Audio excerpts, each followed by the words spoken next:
Edna Liliana Valencia, negra pero bonita. Así se titula uno de sus poemas. Además de escritora, es la primera comunicadora social que lució con orgullo su pelo al natural presentando un noticiero. Activista, afroinfluencer, negra y poderosísima. Ella es nuestra arquetipa de hoy.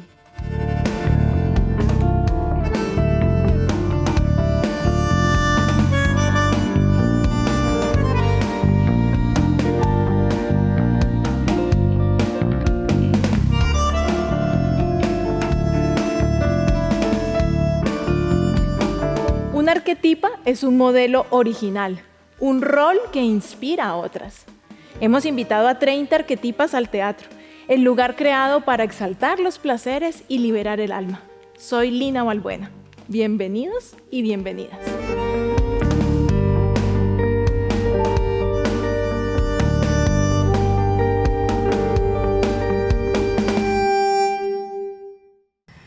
El racismo y yo nos conocimos en el barrio. Solíamos jugar juntos y él, como siempre tan sabio, le enseñó a mis amiguitos a decirme negra cuscús, a jalarme los moñitos y cargarme con esa cruz de sentirme la niña fea, aunque era la más hermosa, y vivir buscando la manera de ocultar mi melena esponjosa. Ay, Edna Liliana. Qué placer tenerte aquí, es un honor para mí. Muchas gracias, Lina. Te También decía me encanta que estar acá contigo. Te conocí en redes y tenía muchas ganas de conocerte. Gracias. Creo que es un tema que toca muchas fibras dentro mío, de pronto por... Ay, Dios. Porque mi abuela es chocuana y se casa con... No se casa. Mi abuelito no se quiso casar con ella, pero tuvieron hijos, ¿no? Y nace mi mamá. Y mi mamá se casa con mi papá, bien blanquito mi papá, ¿no? Y salgo yo en esa mezcla que ni lo uno ni lo otro. Y entonces sí que he vivido de cerca el racismo, sin poder decir que tengo la piel para haberlo sufrido, ¿no? De acuerdo. Entonces creo que hay mucho por sanar como en el corazón y en la mente, y por eso me encanta lo que tú haces, y por eso eres una arquetipa, por eso eres ese modelo de referencia. Y te iba a pedir justamente eso, que me contaras cuándo fue la primera vez que sentiste el racismo o que dijiste, "Ay, espérate, me siento incómoda, ¿esto qué es?" Y te diste cuenta que era racismo. Bueno, Lina, muchas gracias por esa pregunta, muchas gracias por la admiración y el cariño, y decirte que antes de responder que no eres ni lo uno ni lo otro, eres ambas cosas, ¿no? Es mejor reconocerse en el soy y no en el no soy, ¿no? Yo no soy blanca, no soy negra, no soy nada, no, sí eres ambas cosas, ¿no? Tienes esa mezcla maravillosa que en Colombia es tan predominante. Y bueno, en mi caso, una cosa es cuando yo sentí el racismo por primera vez y cuando me di cuenta que eso era racismo. Son dos momentos diferentes. Yo creo que yo conviví con el racismo toda la vida, desde el primer momento en que fui al jardín infantil y, por ejemplo, me dijeron, bueno, existen los colores primarios y los secundarios, ¿no? El rojo, el amarillo, el azul son los primarios, y los secundarios, el café, el morado y el color piel.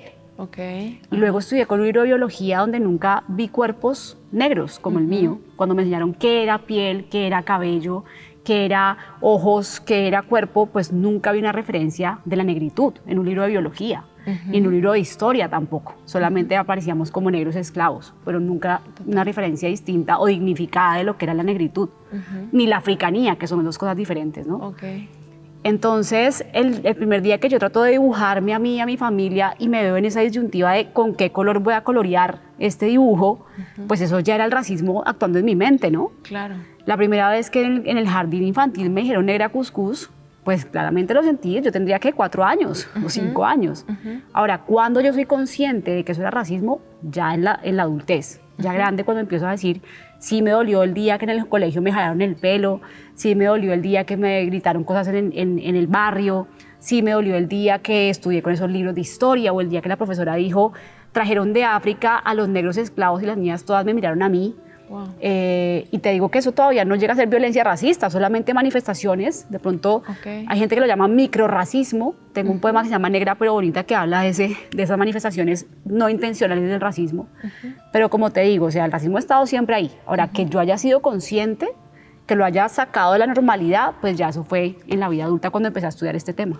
Claro, porque tú naces en Bogotá, ¿sí? Y en Bogotá no hay mucha gente morena. O sea, ahorita yo hace 20 años vivo en Bogotá, pero soy de Cali y cuando vengo a Cali me encanta y digo, wow, aquí están todos, ¿sí? Claro. Porque en Bogotá no están, ¿no? Si hubieras crecido seguramente aquí en Cali, pues tal vez hubiera sido diferente, o tú crees que esto es en todo el país igual. A ver, dices muchas cosas que todas son reales, ¿no? Pero ¿cómo las analizo? Lo primero es que yo procuro siempre hacer pedagogía sobre el lenguaje que se usa para hablar del racismo, porque soy comunicadora y obviamente pues la palabra es mi herramienta de trabajo. Y trato de contarle a la gente siempre desde el amor y desde el cariño que no hay problema con que digamos negros, afrocolombianos, afrodescendientes, y no siempre es necesario ni positivo que usemos eufemismos que suavizan ese concepto, como morenito o digamos este tipo de conceptos que la gente los usa con la mejor intención. Por eso siempre que yo estoy ahí como, ok, mira, esto es mejor que esto, yo lo hago desde el cariño, pero es porque quiero que avancemos en eso. En Bogotá hay mucha gente afro. De hecho, pues Bogotá, por supuesto, por ser la capital del país desde la época de la colonia, pues siempre tuvo presencia de africanos esclavizados. O sea, hay generaciones desde la fundación de la misma Bogotá de personas afrodescendientes ahí. Hoy en día calculamos 1,5 millones de afrodescendientes en Bogotá, de los cuales muchos hemos nacido en Bogotá. ¿Sí? O sea, somos muchos hoy en día los afrobogotanos. Pero tienes razón en que esa percepción no existe. La gente siente que Bogotá es una ciudad totalmente blanca, y eso es falso. O sea, primero, la blanquitud en Colombia sí que es una minoría. La gente blanca en Colombia es una total minoría. Lo que hay es muchísimas personas mestizas, ya sea afros, indígenas, o digamos un mestizaje más hacia lo blanco, pero pues blancos, rubios, ojiazules es lo que menos hay, ¿no? Sí. Afros hay muchos. Tú vas a barrios como, por ejemplo, barrios en la localidad de Suba, en la localidad de Kennedy, por ejemplo, en Puente Aranda, y hay una gran población afro. Pero efectivamente, Bogotá nunca me permitió ser bogotana del todo, ¿no? Yo en un poema, en el mismo Negra pero bonita, digo que me decían, no intentes insinuar que naciste en la nevera. Era como, no, acá no hay negros, tú no eres bogotana. Entonces, obviamente llega uno a Cali, llega a Quibdó, al Pacífico, y encuentra una población mayoritaria. Y efectivamente yo sí creo que es distinta la situación para una persona afro que nace en el Pacífico o que nace en el Caribe que una que nace en Bogotá. Yo era la única niña negra de mi jardín, la única negra del barrio, la única niña negra del colegio. Que distinto hubiera sido nacer en un contexto donde todos los demás son afros, o al menos el 50%, como lo es Cali, ¿sí? En definitiva, y en cuanto a identidad, sí es mucho mejor, yo creo, estar en un contexto más protegido, más, digamos, mayoritario de lo que es la afrodescendencia, pero también reconocer que el decir, no, yo ya quería nacer en Quibdó, sería comparar las ventajas comparativas que yo tuve en Bogotá, como el colegio en el que estudié. Claro. Por supuesto, las niñas de Quibdó, por más que estén en un colegio privado, les toca mucho más duro, ¿no? Es como una comparación bastante desigual, pero sí, claramente me he sentido mucho más segura de mi identidad ciudadana, nací en una ciudad de mayoría afro. ¿En algún momento dijiste, no quiero ser negra? No creo, no. Yo siempre me gustó ser negra, pero para mí era un color y ya. Para mí no era una cultura, ni una historia, ni una comunidad, ¿me entiendes? Era como que mi familia y yo somos más oscuros que los demás y punto. Mis papás sí me decían, siéntase orgullosa de ser negra, y yo, bueno, yo me siento orgullosa y ya. Pero otra cosa es que te digan, siéntase orgullosa de ser negra por esto y esto. Tal vez creo que eso faltó un poquito, ¿no? Por eso escribo mi libro también, para dar herramientas a los padres y madres de familia. Pero falta que te digan, siéntete orgullosa de ser negra porque somos la cuna de la humanidad, el formato original de la especie humana, porque somos una etnia que ha trabajado, que ha resistido, que ha aportado. Mira a esta persona, mira a esta arquetipa, mira a esta referente que te inspire. No siéntete orgullosa porque sí, ¿sí me entiendes? Sí, falta claro. eso. Pero yo como que nunca quise no ser negra. Conscientemente. Sin embargo, sí blanqueé mi estética muchas veces. Sí alicé mi cabello, sí me lo arranqué muchas veces con las manos porque lo odiaba. Sí usé extensiones, estuve a punto de quedarme calva muchas veces, me quemé el cuero cabelludo con esas cremas alisadoras tan agresivas. Y pues si tú estás dispuesta a mutilar una parte de tu cuerpo, como es el cabello, digamos, atentar contra ti mismo usando soda cáustica Sí. en el cuero cabelludo, pues en el fondo no quieres ser negra, ¿no? Así que tal vez sí había algo de eso dentro de mí. Se necesita hacer ese trabajo generacional. Uno quisiera que fuera, ¿no?, instantáneo. ¿Tú ves que sí estamos avanzando o más bien vamos para atrás o avanzamos en unas cosas y en otras no? Pues mira, tienes toda la razón en lo que narras y estás hablando de un tema puntual que es la estética, ¿no? En el movimiento afro pues hay 1.000.000 de asuntos por resolver. Hay que hablar de racismo estructural, hay que hablar de una revisión histórica, hay que hablar de pronto una reparación histórica, que no es lo mismo, hay que hablar de políticas públicas, hay que hablar de una transformación en el currículo escolar, o sea, 1.001 asuntos, de unas leyes antidiscriminación en nuestro país. Y el tema estética es uno de esos puntos, ¿sí? Que si hemos avanzado en todo o no, pues es difícil, digamos, analizarlo de forma global. Pero en cuanto al tema estética, sí hemos dado unos pasos, sobre todo porque ya el tema se habla. O sea, antes en las entrevistas esto no era un tema. Claro. Jamás se hablaba de nuestro cabello, porque nuestro cabello no estaba presente en los medios de comunicación ni en los espacios de representación de ninguna manera. O sea, nadie sabía que existía el pelo afro, más que en los años 70 en las fotos, pues, ¿sabes? de la música disco. Pero como no lo veíamos en la sociedad, porque todas nosotras estábamos alisadas y bien planchaditas, pues entonces el tema no se discutía. Entonces hoy en día ya se sabe que es un tema y es un tema de derechos humanos. Y te puedo decir, derecho a la identidad, a ser lo que tú eres. Si te alisas el cabello ya no eres lo que tú eres, ¿cierto? El derecho a la educación, niñas que les impiden entrar al colegio o a clase con su cabello afro. El derecho al trabajo.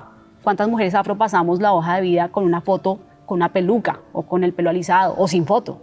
Derecho a la recreación. ¿Cuántas mujeres afro renuncian a meterse al mar, a la piscina, a ir al gimnasio para que no se les encrespe el pelo con el agua?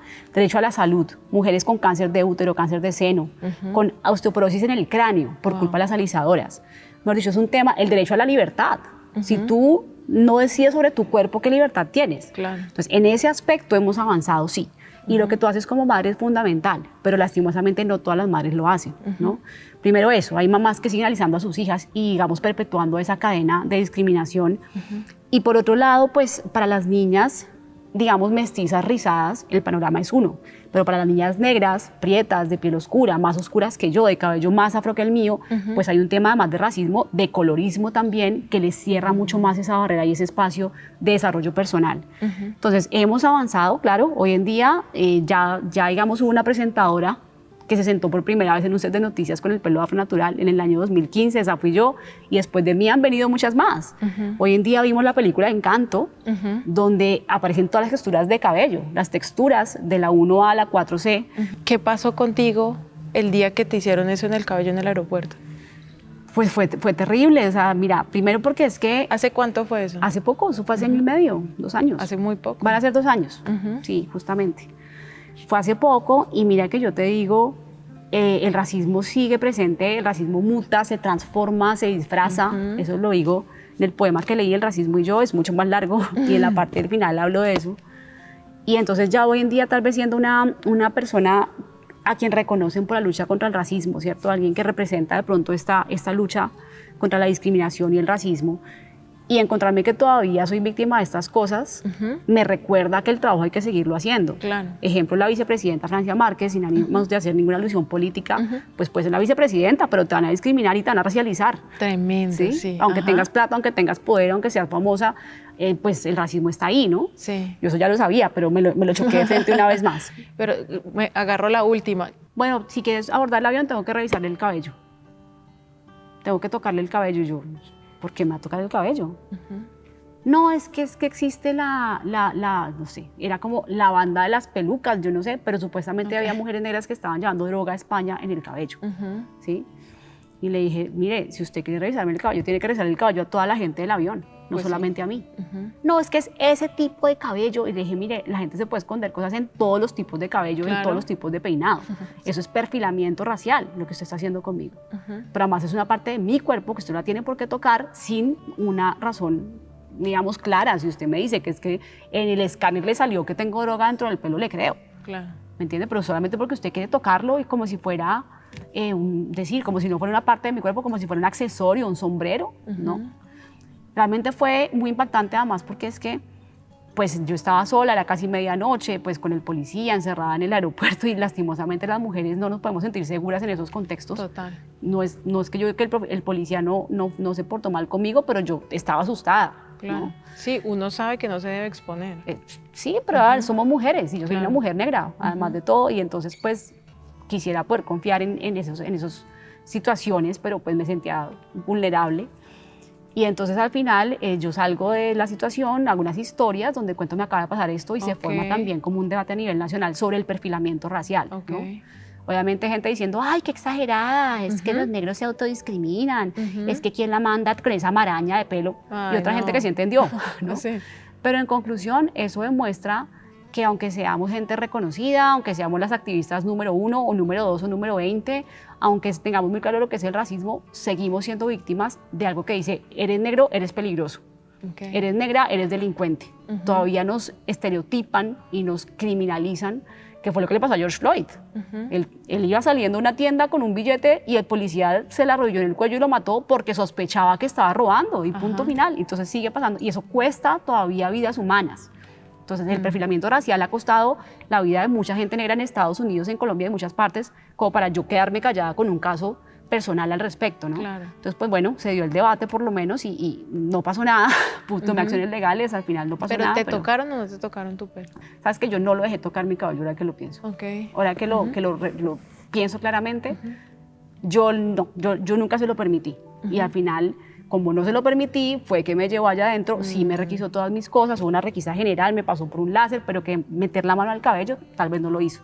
Sí, no, lo aclaro. Nadie se salva, pero los hombres obviamente sufren esto con mucho menos impacto, como todo en la vida. O sea, sí. Es más difícil ser una mujer pobre que un hombre pobre, es más difícil ser una mujer negra que un hombre negro, es más difícil para todo en la vida. Voy a hacer una pregunta que yo entiendo, pero si alguien nos está escuchando y dice, ¿pero por qué? ¿Por qué es más difícil para una mujer ser pobre que para un hombre? Claro, porque bueno, digamos que en el mundo hay unos sistemas de opresión sobre los cuales está construida la sociedad. O sea, esto se lo inventaron, el modelo de sociedad que conocemos hoy está construido sobre unas ideas que son en efecto y en esencia machistas, racistas, está el tema de homofobia y otros temas, ¿no? Pero tal vez no sea un tema de la génesis de la humanidad, es un tema que viene más de la colonia, creo yo, y esta idea europea de expandirse por el mundo, pero la idea de que la mujer es inferior es algo que condiciona la vida de todas las mujeres en el mundo. Sí. Estaba reflexionando hoy, viendo un video sobre que hace 70 años llegó la televisión a Colombia y también fue el mismo año en que las mujeres pudimos votar. Wow. Apenas hace 70 años, sí. O sea, no han pasado ni 100 años. Hemos votado en 20 elecciones. O sea, tenemos muchas abuelas que... Claro, es que mira, se habló de la esclavización y en ese momento, por ejemplo, cuando se dio el grito de independencia el 20 de julio y eso se volvió una nación independiente, ¿votaron quiénes? Los hombres blancos. Los hombres negros no podían votar, las mujeres negras mucho menos. Después se permitió que los hombres negros también votaran.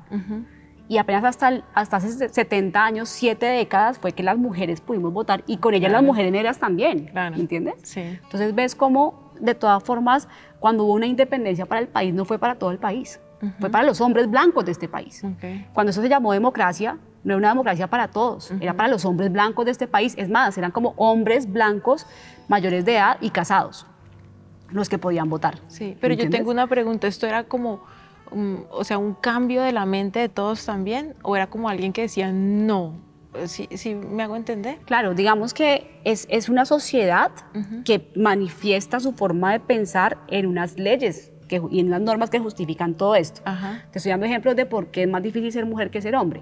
Biológicamente, pues es más difícil ser tú la que tiene los hijos adentro, ¿sí me entiendes? Y es más difícil ser tú la que pone el cuerpo para que los niños nazcan. Los hombres pueden, por más que sean buenos padres, la que pone el cuerpo es la mujer. Y eso biológicamente nos implica unos momentos de vulnerabilidad muy complejos. De ahí la idea de que la mujer es débil y el hombre es fuerte. Y sobre esa idea está construido el tema de que los hombres ganan más que las mujeres, los hombres son los que gobiernan. En Colombia nunca ha habido una presidenta mujer, por ejemplo, o sea, vicepresidentas, pero presidenta nunca ha habido, ¿me entiendes? Y sobre esa idea, las mujeres seguimos perdiendo oportunidades sobre la idea, por ejemplo, todavía de que la mujer está para cuidar los hijos. Hay muchas que no pueden estudiar la universidad, no pueden tener un empleo, ser independientes, está el maltrato a la mujer. Colombia es un país muy feminicida. En lo que va de este año hay una cifra impresionante de feminicidios. Entonces, a los hombres no los matan. Una mujer no mata a un hombre porque es hombre, ¿me entiendes? Para nosotros nos matan, nos violan, un montón de cosas. Entonces, y a eso súmale ser una mujer negra. Entonces, esto se llama interseccionalidad. Si yo tengo que ser una mujer que lucha con lo que cualquier mujer lucha en la vida, que ya es duro por causa del machismo, en mi caso es eso, sumado a lo del racismo. Claro. ¿Sí? Entonces, imagínate lo que es ser una mujer en este mundo, es difícil. Tienes que someterte de muchas formas al sistema patriarcal. Pero si eres además negra, te oprime también el racismo. Claro. Y si eres negra, mujer negra lesbiana, pues te oprime también la homofobia. Y si eres una mujer negra lesbiana víctima del conflicto armado, Claro. y así, o con una discapacidad. O pobre. O pobre. Entonces, efectivamente, o mira, gorda. o gorda. ¿Sí? Ahí ya rayan unos temas con la discriminación. Claro. Para una mujer negra es más difícil conseguir trabajo que para una mujer blanca. Y cuando consiguen trabajo, a la blanca le pagan más que a la negra. Y aspiran que la negra sea la de los tintos. Sí. O sea, la empleada doméstica o la niñera. Y cuando la negra llega a ser vicepresidenta, la sociedad se revuelve. Y dice, pero ¿cómo así? ¿De cuándo acá esta negra va a venir? Entonces ahora dicen que los simios gobernando. Total. Sí, literalmente frases como las han escuchado. Entonces por eso es que te digo que es mucho más difícil ser una mujer pobre cuando eres negra que cuando eres blanca. Y así, claro. ¿no? Hablando que en Colombia no existen realmente muchas mujeres blancas. Me refiero a la mestiza, a la blanco-mestiza colombiana. Pero en términos generales se llama interseccionalidad y hace que nuestro camino en la vida sea más complejo. ¿Cómo fue ese día que llegaste a presentar, ¿no? Por primera vez, eres la primera, ¿no? Mujer con su pelo afro? ¿Viste miradas raras?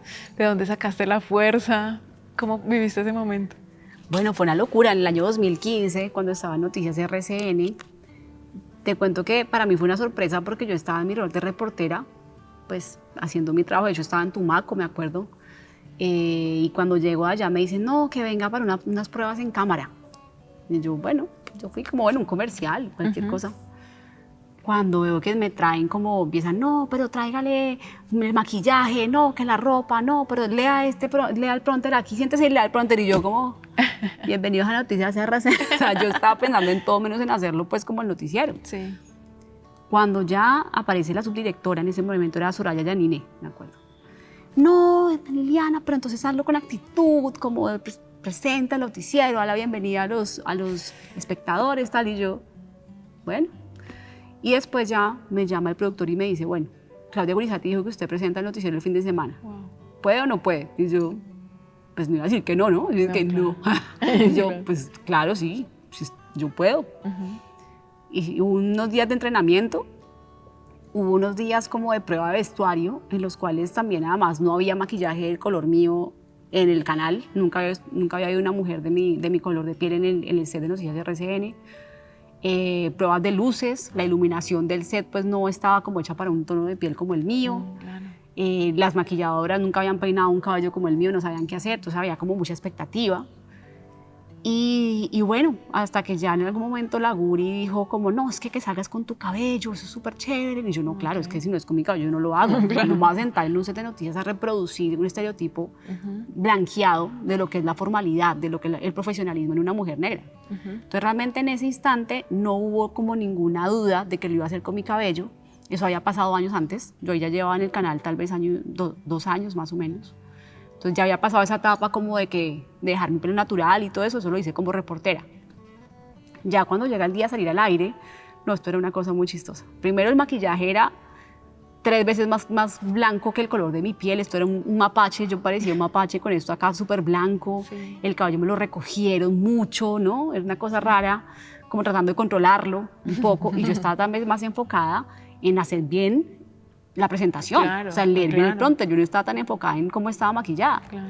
Al final hasta la Guri, Claudia Gurizati, que estos días la vi al aire, me prestó una chaqueta que era de ella, que tenía una pluma aquí muy chistosa, pero fue gracioso.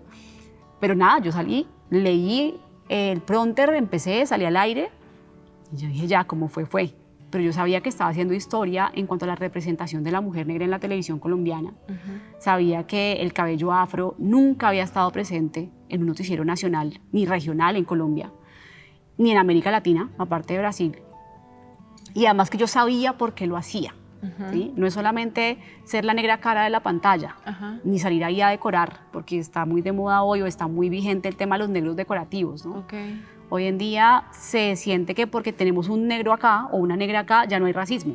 Claro. Entonces hay un negro en cada lado. Entonces, no, acá no somos racistas porque ve aquí, aquí tenemos, vea, un compañero que es negro y lo tratamos bien. Increíble, sí. A ver, no se trata de decorar, ¿no? No se trata de ser la que se presta para justificar que este canal no es racista. Yo sabía que las niñas me estaban viendo, yo sabía que esto iba a marcar generaciones, yo sabía que a mucha gente no le iba a gustar. Y voy a la respuesta más puntual de lo que me dices y es, hubo mucha gente que escribió al canal pidiendo que por favor me peinaran bien. No. Sí, hubo gente que decía, qué falta de respeto a esa niña, con ese pelo, como un brócoli, como una esponja, como un bombril. Increíble. Hubo gente que llamó a ofrecerme que me hacían la queratina gratis. Imagínate. Sabes que en televisión pues pasa mucho que a las presentadoras les regalan cosas, les regalan ropa pues para que hagan publicidad. ¿Cuándo decides empezar a aportar tus granos de arena? ¿Cuándo dices, no, yo no, ni voy a dejar amargar mi corazón, ni voy a dejar de brillar, yo lo voy a hacer y voy prácticamente a hacer una pedagogía, ¿no? ¿Cómo llegas a esto? No, mira que yo creo que no fue una decisión. No fue un momento en que yo dije, bueno, a partir de hoy me voy a convertir en una activista antirracista. No fue como una decisión. Sí hay un momento, sí hay un punto de inflexión en mi vida que te lo voy a contar. Y fue un día que yo estaba haciendo un diplomado, ya siendo profesional, comunicadora de La Sabana, entró a hacer un diplomado en la Universidad Distrital de Bogotá sobre políticas públicas afro.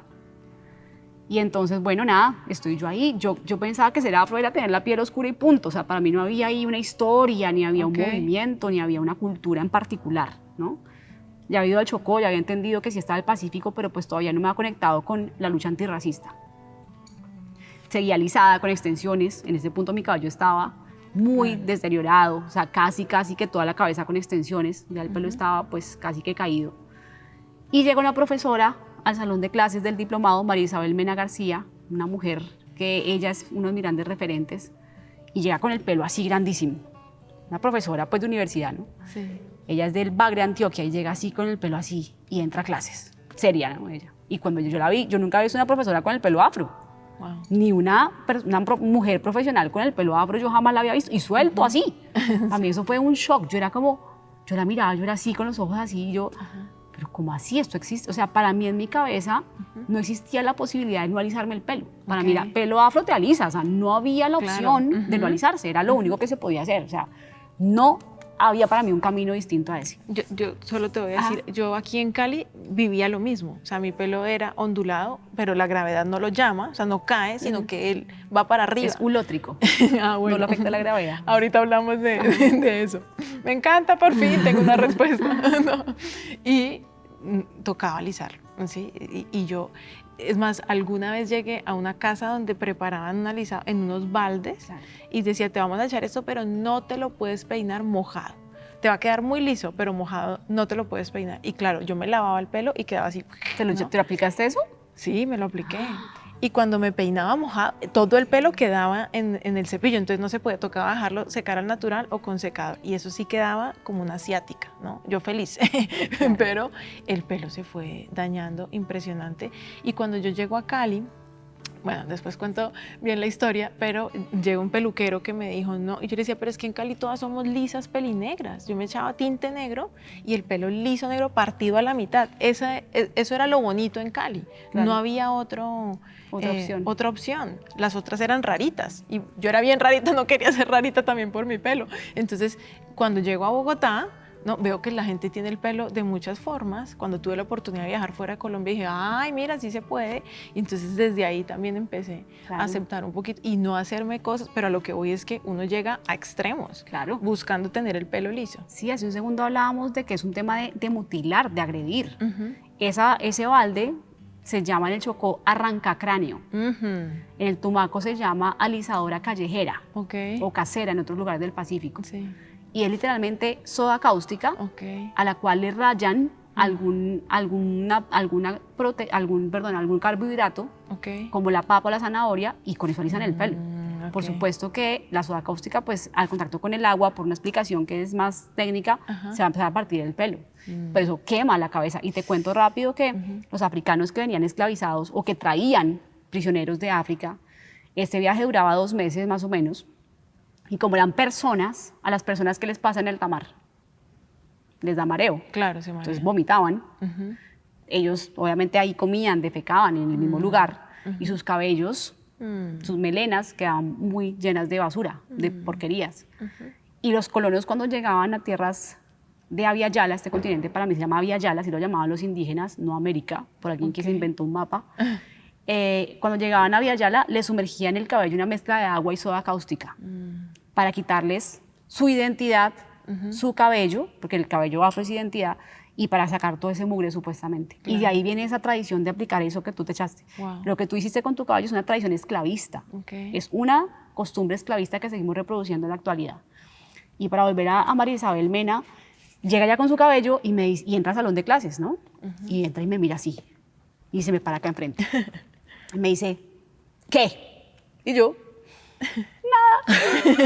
Yo estaba en shock de esa mujer. Ella sabía, no sé cómo intuyó que yo estaba realmente en shock. Claro. Y ella empieza a contar efectivamente las historias como la que te estoy contando, que de África trajeron personas, no negros esclavos, que esas personas tenían nombres, apellidos, profesiones, historia, que la historia de África no empieza con la esclavización. Y cuando ella cuenta todo esto y lo llama por sus nombres y dice los yolofos, los carabalíes, los mandingas, no los negros esclavos, a mí todo esto, eso fueron 2 horas en las que mi vida cambió. Yo Claro. salí de ahí con la cabeza gigante pensando, ¿cómo así? Entonces el descubrimiento de América, ¿qué? ¿Y qué pasó con el Florero Llorente? O sea, la historia blanca que me han contado, con la cual no me identifico, realmente no es tan real, ¿no? Y entonces no es real que mi pelo tengo que alisarlo. Y yo empiezo a cuestionarme cómo esta historia blanca ha condicionado mi autoconcepto. Okay. Hoy lo digo en palabras mucho más claras. Yo ahí solamente estaba muy confundida. Y decía, pero ¿cómo así? ¿Yo quién soy?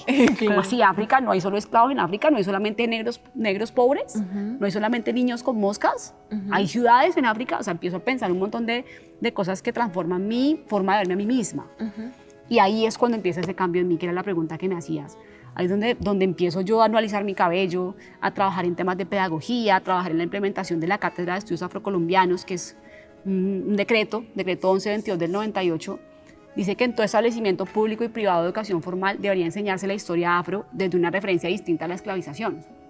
O sea, dignificando los aportes de la gente negra a la construcción de nación. Y ahí empezó ese proceso, eso fue el año 2010, ya después no me alisé más el cabello, ya después me sentía, cada vez que me alisaba me sentía como esos africanos que llegaban y les sumergían la cabeza en ese balde, ¿sí? Okay. Y decía, pero ¿por qué tengo que dejar de ser lo que soy? Igual fue difícil, ¿sí? Entonces, blancos los europeos, negros los africanos, amarillos los orientales, la gente de Asia del Este, que realmente es la forma de llamarlos, y rojos los indígenas, ¿sí? Eso está hoy en día mandado a recoger, Claro. las razas no existen. Pero por el camino, en estos 500 años, estamos hablando que la raza se inventó cuando se inventó la esclavización, Okay. se inventó para justificar el tráfico de personas. Entonces, si queremos esclavizar a estos, digamos que son inferiores, Okay. digamos que no son personas, que son animales.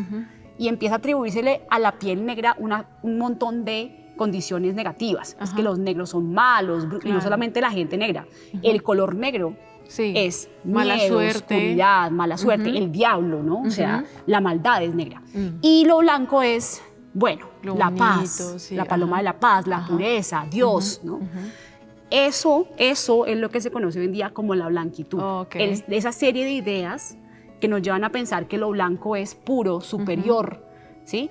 Y que además le dan a la gente, entre comillas, blanca, porque la gente blanca no existe porque las razas no existen, pero a la gente de piel no negra, ¿cierto? A la gente no negra, a la gente no racializada o racializada para el privilegio, les da una serie de, efectivamente, privilegios, ¿sí? Okay, Como claro. ya todos estamos convencidos que la paloma de la paz es blanca, pero que el diablo es negro, cuando vemos a alguien blanco lo asociamos con Claro. la bondad. Yo quiero contar algo aquí a manera de anécdota porque creo que va al lugar. Vivimos en Perú un tiempo, los 4 en familia, y hicieron un censo. Entonces nos tocó el censo y llegó el chico y mi esposo es blanco y de ojos claros. Entonces dice, señor, ¿usted de qué raza se considera? ¿No? Blanco, mestizo, negro, indio. Y entonces mi esposo me mira y dice como, amor, como, cierto que yo soy blanco, y le digo, amor, nadie es blanco, sí, es mestizo, o sea, olvídate, tiene los ojos verdes, pero es mestizo.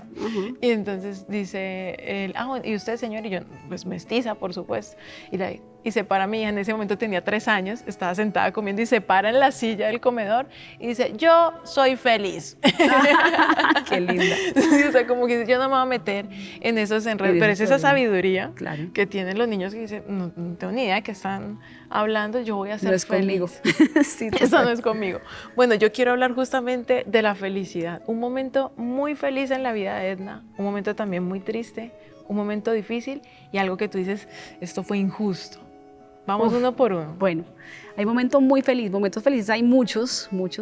Rápidamente, pues digamos que la primera vez que conocí de Jesús, la palabra de Dios, el momento en que me casé, o sea, muchos momentos felices, pero hay uno que fue tan feliz, que fue el día en que yo considero que terminé mi transición capilar por fin. Entonces ya te conté que hice 3 veces el intento, por fin lo logré, y cuando ya tenía mi cabello afro, yo organizaba el pabellón de estética afro de la Feria de Salud y Belleza de Corferias en Bogotá. Un pabellón grandísimo de emprendimientos afro, y hablábamos de este tema, y bueno, charlas, de todo. Pero yo tenía pánico a las tijeras, como a los peluqueros, porque me habían discriminado mucho en las peluquerías. Me decían, no, ese pelo, yo no le hago el blower, y bueno, me han trasquilado muchas veces, me lo habían cortado mal. Entonces, y venía al evento que yo organicé una estilista de cabello afro famosísima, colombiana, que vive en New Jersey. Y vino en 2018, le cortó el pelo a todas las chicas y yo escondiéndome, haciéndome la loca, bueno. Pero sí sentía como las demás tienen el cabello más lindo que yo, lo tienen con volumen, con forma. Yo no identificaba que me faltaba un corte. Claro. Yo hice la transición, me fui cortando el pelo alisado yo misma y al final quedó así. Sí. Pero claro, estaba súper disparejo, no tenía volumen. Hasta que en 2019 ella vuelve al evento que yo organizo nuevamente y le digo a una amiga mía barranquillera, le digo, oye, ¿será que le digo a Nubia que me corté el pelo? Me dice, ay, sí, ven. Me pone en el centro del stand mío, que era el más grande de toda la feria de Corferias, y entonces empieza Nubia a cortarme el cabello. Nubia Suárez se llama ella, la quiero mucho. Y era todo el mundo transmitiendo en vivo, haciendo historias como el gran corte de Edna Liliana, ¿no? Esto era un evento. Y yo lloraba, y lloraba porque yo sentía que me iba a quedar así, tenía el trauma de las chiquita. O sea, el trauma que me habían hecho tantas veces de que me han cortado mal el pelo. Y yo era así, y una amiga me decía, no llores, y yo, ¡ah! Pero así. Cuando ella dice, listo, ahora sí, ella se va a ver por primera vez. Edna Liliana por primera vez llevándose completa ella, dice, son sus palabras. Es que todas me van a llorar. Y ella me puso el espejo enfrente, y cuando yo abrí los ojos y me vi mi cabello por primera vez, sano, redondo, con volumen perfecto, como siempre lo soñé, fue el momento más feliz que yo recuerdo. O sea, mira, yo lloraba de felicidad, pero no así, yo era atacada llorando, pero de una felicidad que no te puedo explicar. Era como por fin esa niña que estaba dentro de mí, que siempre odió su cabello, y de esa ya mujer adulta que aprendió a valorarlo, pero no de pronto desde el principio a cuidarlo, y ya esa referente que había salido en televisión, pero que nunca tuvo su cabello con un corte bien hecho, con, digamos, con esa forma que imaginaba o que veían otras chicas de las redes. Eso fue como completar un proceso, fue como lo que dijo ella, llevándose completa ella, así me sentí. Y hoy en día todavía veo ese video y se me aguan los ojos. Claro. O sea, fue absolutamente feliz. Por eso hoy en día tengo una peluquería de cabello afro. Realmente es un centro de identidad y estética. Vamos a poner glamour. Porque lo que hacemos más que cortes, porque la gente va a que le cortemos el pelo, sí, a que hidratemos, definamos, pero las mujeres se transforman de una forma tan linda cuando salen, llegan como súper acomplejadas con el cabello alisado, decolorado, partido, reseco, deshidratado, con alopecia muchas veces, con cicatrices de las quemaduras, y llegan como con esa autoestima tan baja, y allá las cogemos, les hablamos, les ponemos películas, documentales, les ponemos a leer mis poemas, les hablamos de los cuidados, y cuando ya se ven al espejo, lloran de alegría. Y hoy en día yo digo, mucha gente me dice como, tú renunciaste a los noticieros internacionales, renunciaste a ser la segunda mujer negra en la historia de Colombia, en noticias internacionales, porque somos solo 2, Ilia Calderón y yo, no ha habido más hasta hoy. Yo estaba en un canal internacional que llega a 190 países del mundo, o sea, casi que a todos, presentando las noticias sobre África, o sea, estaba en mi sueño. Y me dicen, incluso en mi familia, ¿tú renunciaste a un canal internacional por cortar pelo? ¿Por barrer pelo en una peluquería? Yo sí, primero que todo porque la peluquería es mía, nunca me van a echar de la peluquería. Y segundo porque una mujer negra puede vivir sin ver noticias, pero no sin completar su identidad. Y lo que yo hago ahí me hace absolutamente feliz. Ay, Dios mío, me haces muy feliz a mí también. Ay, sí, Un momento soy muy triste para feliz. que no gastemos tanto pañuelo. Uf, no, bueno, un momento triste, definitivamente el momento más triste de mi vida y sentí como un está en el top de la felicidad. El momento más triste de mi vida fue la muerte de mi tío José Alexis Murillo, aquí en la ciudad de Cali. El hermano mayor de mi mamá era mi mejor amigo. Ay, qué triste. Era mi mejor amigo, siempre estaba conmigo en Petronio, estaba conmigo en mis viajes en Buenaventura. Y pues claro, un señor de la edad de mi papá, pero andaba, él no tenía, pues tenía una hija de crianza, pero sus sobrinos éramos como la vida entera de él. Y nada, era un ser maravilloso que siempre me acompañaba, era como un compañero que él ni hablaba mucho, pero siempre estaba ahí conmigo, era mi cómplice. Y sencillamente un conductor ebrio lo atropelló aquí en el 18. Él iba entrando a Cali, el otro iba saliendo borracho en el carro, un tipo que tenía ya le habían quitado el pase por manejar borracho, ya tenía antecedentes por esta conducta y de todas formas seguía manejando y sencillamente lo atropelló de frente y él murió. Yo fui la primera de la familia que se enteró, yo fui quien tuvo que venir a identificar el cuerpo hace ya unos 7 años y bueno, esas pérdidas son cosas que como que cada día lo extraño más, ¿sabes? Más que decir cada día me acostumbro más a que no está, cada día lo extraño más, sobre todo de una forma tan injusta. Claro. Un momento difícil que tú dices, de estamos algo. Uy, bueno, ha habido muchos. Momento difícil de mi vida, bueno, ha habido muchísimos realmente, pero un momento muy difícil para mí fue cuando me sacaron de RCN. Okay. Cuando me sacaron porque me despidieron, Okay. ¿no? Ese fue un momento en el cual, sabes que tal vez yo tenía unos 31 años, se genera una polémica por un tema racial dentro del canal, Okay. Porque 2 compañeras, a las que además aprecio y quiero mucho, pero se equivocaron, se disfrazaron de negras para un Halloween. Y se formó una polémica, pues porque eso era un caso de blackface. Y alguien, una persona cuyo nombre no voy a mencionar, me acusó a mí de que yo era la que había armado esta polémica en el país, que yo había mandado la foto a todo el mundo, que yo había, digamos, promovido una campaña en contra de ellas, al punto que bueno, que en algún momento ya me sacan del canal. Digamos que en teoría a mí no me despidieron por eso. Nunca me dijeron en RCN, usted se va de aquí por esta razón. Pero yo soy consciente que en ese punto ya, a partir de ahí ya ellos tomaron la decisión de no contar más conmigo y un par de meses después me sacaron. Sí. Y en ese momento, cuando tú estás presentando noticias en un canal nacional, como periodistas uno siente que lo máximo es eso. O sea, tú sientes que el top de la vida como periodista y como presentadora es Caracol o RCN y que después de ahí no hay nada, ¿no? Y en medio de una polémica tan grande, porque eso eran los titulares, así el que hubo, la echaron por defender su raza. Esto era un tema muy fuerte y creo que ese fue un momento bien difícil de mi vida, pero al final trajo muchas cosas positivas. Claro. Y un momento injusto, que tú dices, esto fue injusto. Ya nos contaste uno bastante. Un momento, este que acabo de contar fue bien injusto. ¿Cuál es tu palabra favorita, Edna? Mi palabra favorita, yo creería que mi palabra favorita, yo creo que mi palabra favorita es África. Sí, África. Sí, África. Sí, yo amo el continente africano muchísimo, todo lo que África representa, no solamente para la población efectivamente afro, sino para la humanidad entera, porque es la cuna de la humanidad. La historia. La historia de África, o sea, la historia de África es la historia del origen de la humanidad. A todos y todas nos influye de alguna manera la historia africana, pero África es un lugar maravilloso, he podido visitar más de 6 países, desde Kenia, Etiopía, Sudáfrica, Marruecos, Senegal, Costa de Marfil, pasos muy chiquiticos por Ghana, por Gabón, y no, África es lo más hermoso que hay. Es como, yo siempre he dicho que yo soy una mujer africana nacida en Colombia y chocuana nacida en Bogotá. Okay. Entonces, África es mi palabra favorita. La palabra que menos te gusta. Racismo, y una de las que más utilizo.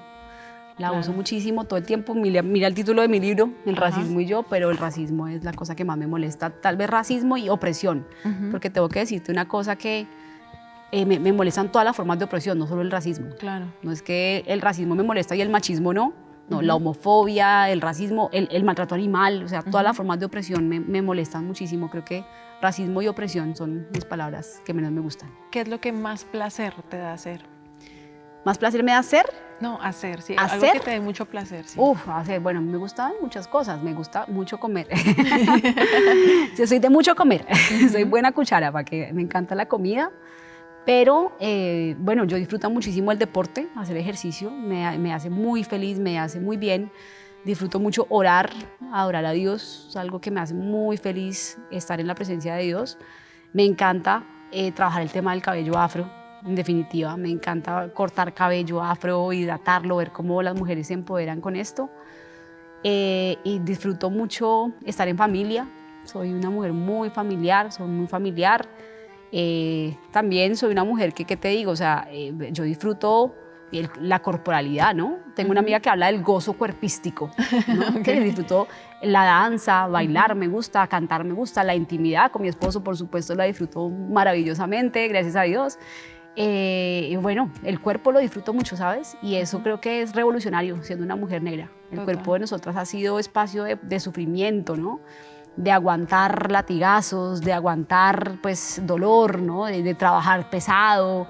A las mujeres negras nos ha enseñado como a no sentir, ¿no? Como a no expresar emociones, ¿sí? Esto lo hablaba recientemente con una primita y es como que ser negra muchas veces como, pero sea fuerte, pero aguante, pero no llore, y no, también es como, sí, disfrutar, quieres llorar, llora, quieres reír, ríe, quieres hablar, habla, pero sí, eso es como gozarse en el cuerpo, también es algo que me gusta mucho. Si fueras presidente, ¿cuál sería tu primera decisión? Si fuera presidenta de Colombia, mi primera decisión sería cambiarle el nombre al país. Ok.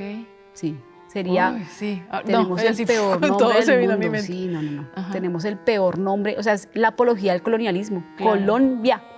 Pues Colombia, ¿no? Ajá. Pero pues le pusieron la M para que rime con la B larga, pues. Claro. Pero este es Colón, la tierra de Colón. Y Colón es el padre del colonialismo. Y el colonialismo es la base del racismo, la explotación, el machismo, Claro. todos los problemas del orden mundial, ¿no? El norte global como paradigma del desarrollo y el sur global como paradigma de la explotación. Sí. O sea, yo le pondría cualquier otro nombre. Chipchombia me parece perfecto. Sí. Perfecto. Se conocen nombres muy vagamente precoloniales o precolombinos, como Cariba, ¿no? Okay. Es uno de los posibles nombres que tenía esta tierra antes de ser Colombia, pero le cambiaría el nombre al país, definitivamente. No, buenísimo. ¿Y cuál te gustaría que fuera tu legado? Que en 50, 100 años hablemos de Edna Liliana y que digan.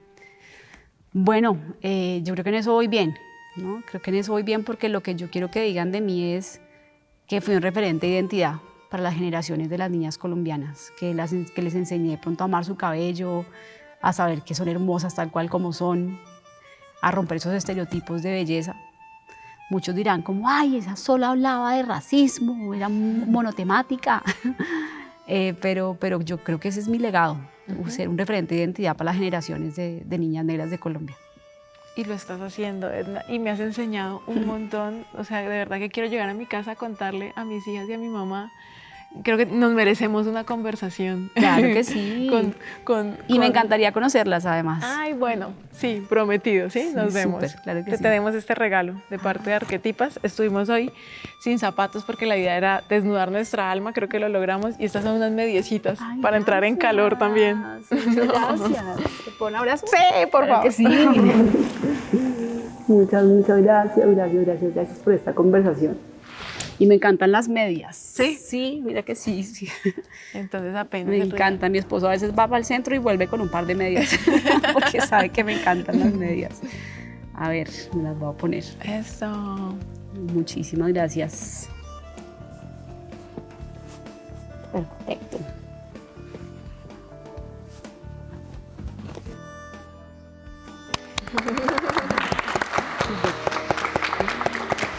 Me encanta.